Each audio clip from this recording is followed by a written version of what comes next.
right, well, thank you guys for coming. Um, my name is James Martin, which you guys know because we've worked together for the last 5 years. But I'm here to present to you guys information on Pennsylvania House Bill 937 of 2015 in regards to high efficiency buildings, high performance buildings. So I do have the House bill here for you guys to see. This is a requirement for my EME 466 course, which is Energy and Sustainability in Society. So this is my final project for this semester. So I'll give you guys, pass these around. These are the actual copies of the House bill that was presented by, or introduced by Representative Brian Sims.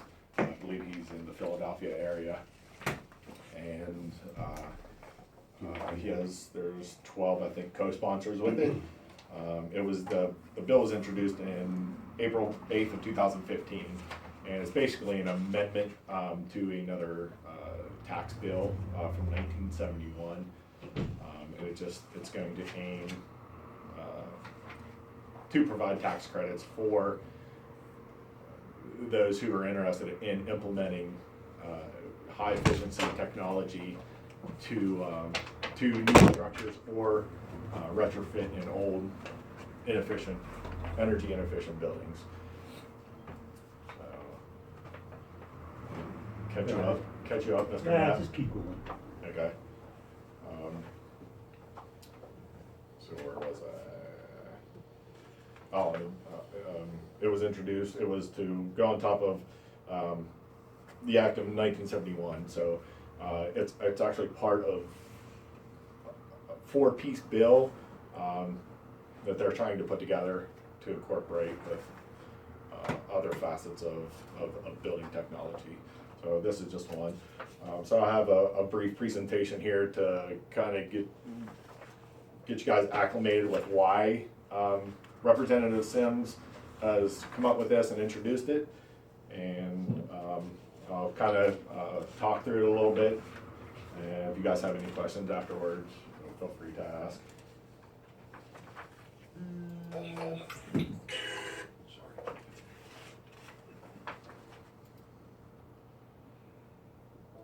2015 was by far the warmest year on record since reliable global record keeping began in 1880. Climate experts in the US and the UK announced Wednesday, according to NASA, the UK's Met Office, and the National Oceanic and Atmospheric Administration, the average temperature across the globe in 2015 was 1.62 degrees Fahrenheit above the 20th century average.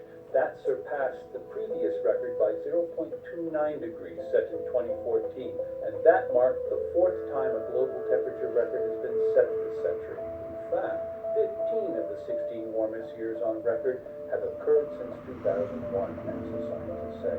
And officials predict the average global temperature will rise once again to record levels in 2016, thanks in part to El Nino. An El Nino current, which was in effect for most of 2015, occurs periodically when sea surface temperatures in the equatorial Pacific Ocean warm up. By the climate experts' scientific reckoning, the thermostat of Earth is inexorably warming in response to rising concentrations of carbon dioxide, methane, and soot, and to land use changes. But while the overall global average temperature set records in 2015, regional temperatures varied widely. Asia and South America saw the hottest year on record, while it was the second warmest year on record for Europe, with slightly cooler temperatures in the north and in Ireland. For 48 of America's 50 states, 2015 was also the second warmest year on record, with an average temperature of 54.4 degrees Fahrenheit, about 2.4 degrees above the 20th century average.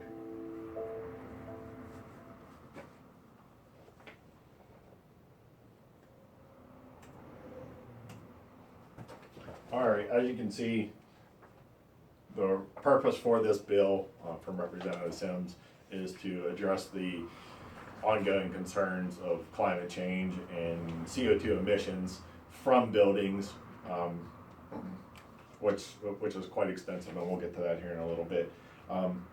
But it's for, as you can see, the rising global temperatures, the concern for energy availability and reliability in the state of Pennsylvania. We want to reduce that as well. Mitigation, we'll talk about the mitigation and adaptation efforts, and are they really necessary? And the first one is concern for the energy availability and reliability. In Pennsylvania and the United States, we actually take this for granted quite a bit. In I think 60% of the world deals with a high rate of brownouts and blackouts or no electricity at all. I think more than 60% of the population, I believe, does not have as reliable energy as we do. So we definitely do take it for granted. And at any time, we can take step backs and get to the levels of the developing countries. And here, as you can see, in the United States, 40% of the energy use and 70% of electricity use is from building-related energy consumption. So as you can see, there's a breakdown up top there of where the energy goes to in the United States. Nearly 40%, at 39%, goes to buildings. And of that 40%, it's broken down into the actual energy use in commercial buildings. As you can see, 35% of it, I can't even read, I think it says other, but 16% of it is space cooling, 12% of it is office equipment. It's broken down into other ones. But you can see that in buildings we use a lot of electricity and a lot of it's wasted. Lights are left on, equipment's plugged in. So there's a lot of waste going on. But as you can see, if we can reduce that number, we can reduce the production of electricity, or we can maintain the population growth, because population is not going to stop growing. So the more people out there, the more energy we're going to use, the more likely interruptions, blackouts, brownouts can occur. Rates are going to go up because they're going to need to produce more. If they use fossil fuels, they're going to produce more CO2 emissions, which can in turn affect the atmosphere. Here's the difference between mitigation and adaptation efforts. Adaptation, it is anything we have to deal with after the fact. If it gets to a certain level, the CO2 levels get too high, affects the temperature, global temperature, everything keeps going up, we've got to adapt. Ocean levels will rise, things like that. Temperatures get hotter, you've got to use more energy. Some areas it gets colder, they're going to have to use more energy. So this is how we adapt. We don't do anything, we just deal with it and we adapt to the higher temperatures, colder temperatures, rising waters, higher strength storms, more frequent storms, flooding. We have to deal with all that. The mitigation efforts is what can we do beforehand to prevent that or to maintain our levels. And the one I chose is the top one, well, and not in specific order, but for this diagram, energy, conservation, and efficiency. I believe that's probably the most important because that's where 40% of our energy and 70% of our electricity is going into that sector. So that's why I chose to talk about that one and chose this policy to talk about. Everything else we'll focus on the mitigation efforts. Again, the energy and efficiency is the one I chose. Renewable energy, it's hit or miss until the technology becomes cheaper. Right now it's more expensive to produce renewable electricity or energy, just for the cost of products, equipment, land, things like that. You need much more land than you do with a power plant because you need land for windmills or turbines and dams for hydropower. Solar power takes up a tremendous amount of area. Sustainable transportation, improved fuel efficiency, we've obviously experienced that over the years. Government's been trying to make that the fuel efficiency higher for us to use less energy and be dependent on crude oil and gasoline. Capture and use of landfill and digester gas, or if you guys aren't familiar with that, that's where all the carbon and CO2 and whatever from power plants, they put into the ground or into water or they put it back into the ground basically. And it's also with the carbon sinks. So the carbon sinks, a tree is a carbon sink. You know, if you plant more trees live off of CO2, so you plant more trees, obviously. But planting trees is such a small factor in it, but it's at least something. Carbon capture, you know, they'll dig down into gaps in the ground, voids in the ground from dirt, water, whatever, and they'll pump the CO2 or any emissions back into the ground.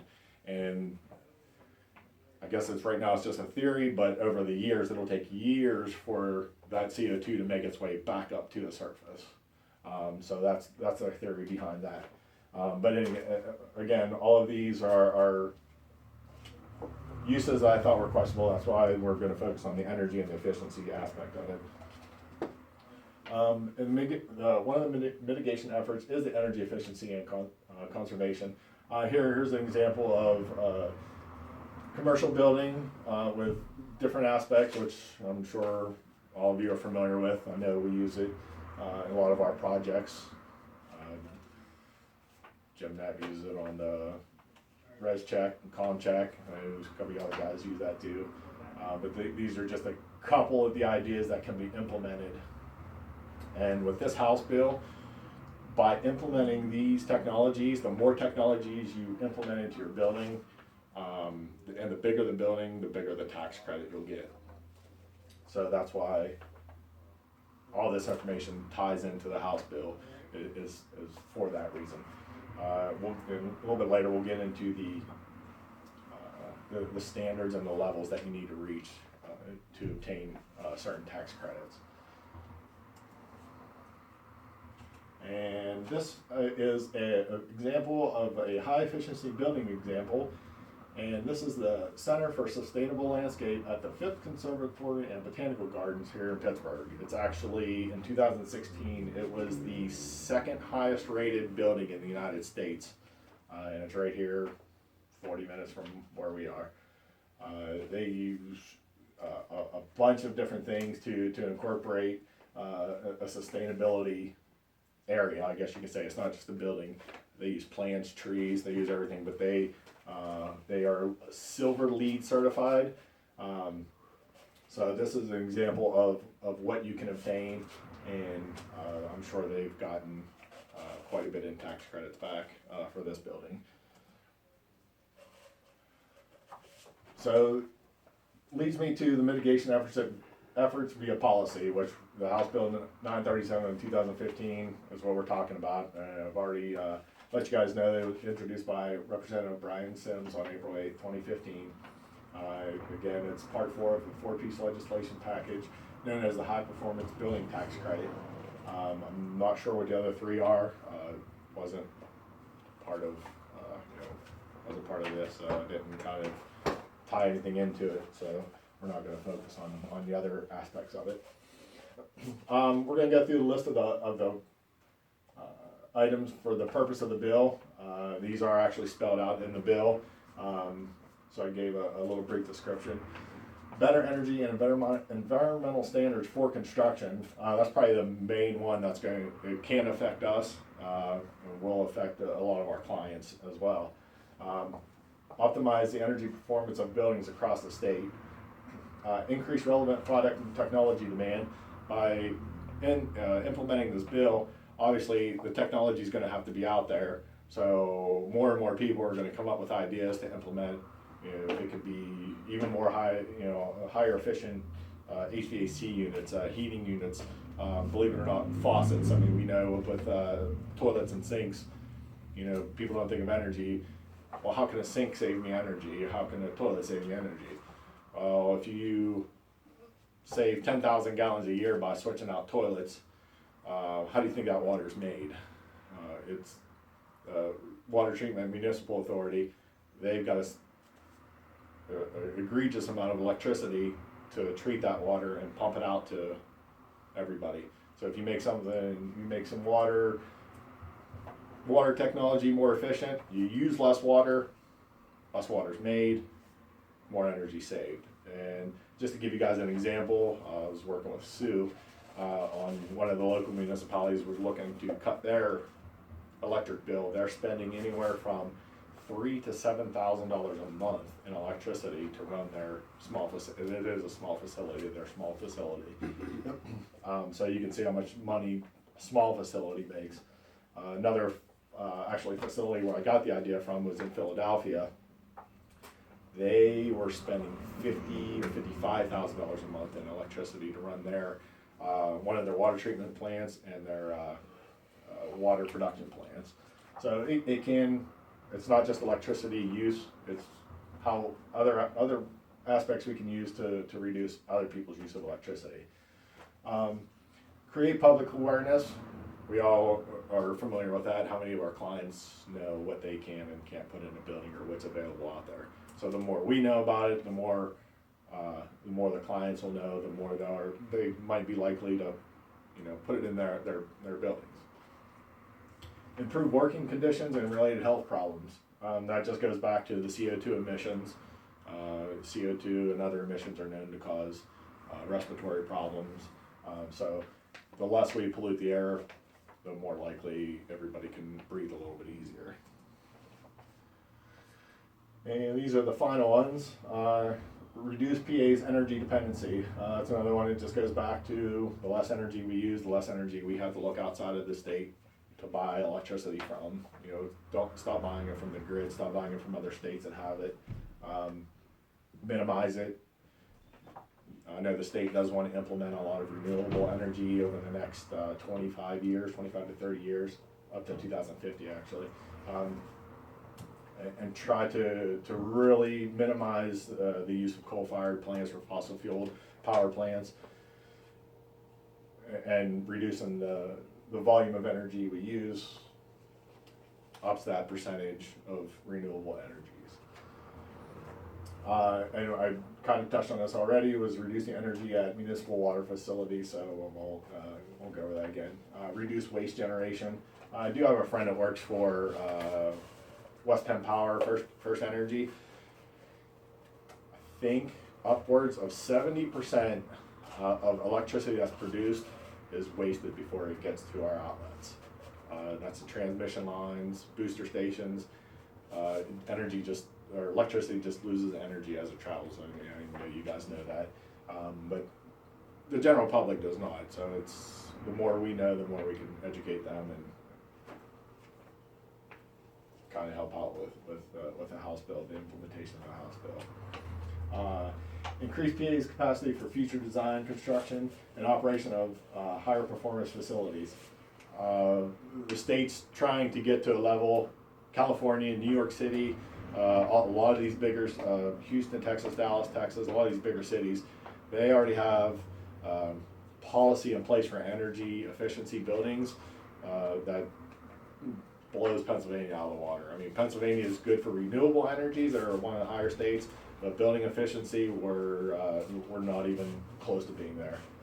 California, I think, is the leader in it. They have tremendous energy efficient. I know we obviously have a code book we go by. Their code book is ridiculous. I mean, there's just a lot of information in there, and they have an unbelievable amount of standards, way above what we're used to. So I believe that's the final link in the purpose. The positive aspects of this bill, it provides a tax credit to the clients that are looking to implement the energy efficiency technologies into their new buildings and their retrofit buildings. So they can do the retrofits. So take the old buildings that were just blowing heat and cool air out the windows, walls, wherever, ceiling, and if they implement that technology, they'll obviously be available to apply for the tax credit. There's no direct taxpayer funding, so our taxpaying money does not fund this bill. It's tax credit, so this is kind of opposite of one of the negative aspects that now the state's not bringing in that potential potential funding of taxpayer monies. It creates awareness and jobs, which I kind of briefly touched on. you letting our clients know, letting the public know that this technology can and will be used. If they don't know it's out there, they're not going to use it. So if they don't know the technology's there and they don't know that they can get this tax credit or whatnot, they're not going to use it. So it's going to be kind of, if the House bill does get implemented, it's going to be up to us to kind of let our clients know. Again, this we talked about this already. Is reduces the energy consumption, which that's one of the goals of the positive aspects of it. Also reduces emissions and health risks, which we've already talked about. But those are the positive aspects of the bill. The negative aspects are, which is going to be tough for us to deal with, is the high upfront cost. The high upfront costs are going to be for the client now to hire SEER efficiency HVAC unit.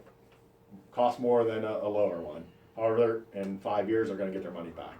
So, and it's going to be cheaper electric use after that. But it's the high upfront cost is going to be scare a lot of people away. Oh, we're not going to do that. It's going to cost me $100,000 more to do this. So that's why. But that's the rebuttal to that is the tax credit. So yeah, they may spend $100,000 more, but they're going to get that maybe even more back with the tax credit. The payback period. It may be 1 year, 2 years, it may be 10 years. So that's another thing. So not only is the upfront cost, if they're willing to pay it, now they've got to deal with the payback period. Maintenance cost. A lot of these higher efficiency technologies require annual maintenance to, whether it's filters to maintain their integrity. So there's things like that. So you're going to have a higher maintenance cost. A limited arena, which means the minimum of 10,000 square feet of structures are eligible for this. So you have to build, 10,000 square foot or bigger facility with this equipment to be eligible for the tax credits. And it's only available in commercial and industrial applications. So the only residential is if it's a multifamily residential building, which is ultimately commercial. Is the only thing. So if they would probably expand this to homeowners, it would probably be a lot better bill. And that was one of my concerns with it, and it was one of my recommendations to Representative Sims whenever I reached out to him to implement that in the bill. The bill is broken down into three tiers. These are the rating, the minimum rating for each of them. The EPA Energy Star rating. So tier 1's 85, tier 2's at least 90, tier 3's at least 95. So to reach that, you have to have the proper equipment and everything in there to reach that level. When you get to that level, minimum square foot 10,000, you're eligible to apply for it. Here's the cost levels, or savings levels, I should say. So minimum 10,000 square feet, you get $2.50 credit per square foot. And that's annual, and it's I could not find in the House bill where the cap is. I know this bill extends out 5 years for right now, and they said they could extend it. So without reaching out to Representative Sims and getting a better understanding for it, you can get this whatever tier you're at, you get that annually for up to 5 years. If they extend it, you get the money. If you sell the building, the tax credit goes with the building. So you as an owner lose the tax credits, but the next owner, they're buying a high efficiency building, they obtain the right to apply for those tax credits.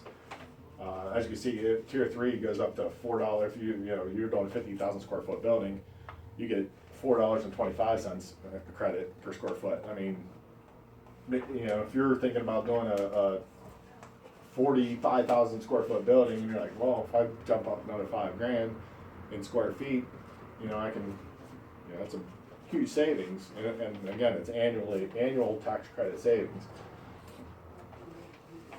The budget, which is probably not a good thing to say in a presentation, but I had trouble following the budget costs. But what I did take from it is they're initially going to set aside $10 million for the first fiscal year, and that's going to be governed by the state to distribute that money based on reviewing the applicants' they'll apply for it, and whoever's eligible.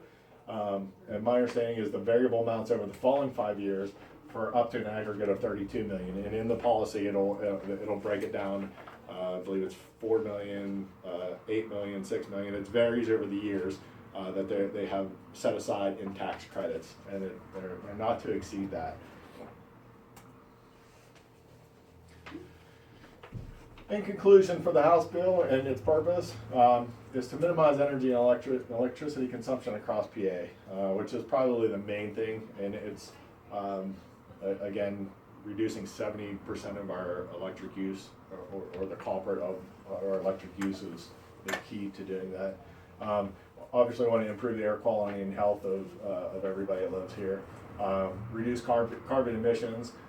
That's a big one too, because the less energy you create, the less emissions that are going to be produced, and reduce the energy reliability. Not only we're going to start with the state and reduce that energy reliability on other states and to provide us with electricity, but then ultimately, if this works its way across the U.S., we'll reduce our energy dependency on other countries, which right now we are relying on quite a few other countries for our energy dependency. Although we're familiar with it, the gas industry has greatly affected us in the energy. If more people would use natural gas in their facilities to produce energy, natural gas is a huge reduction in carbon emissions. It's a very clean burning fuel.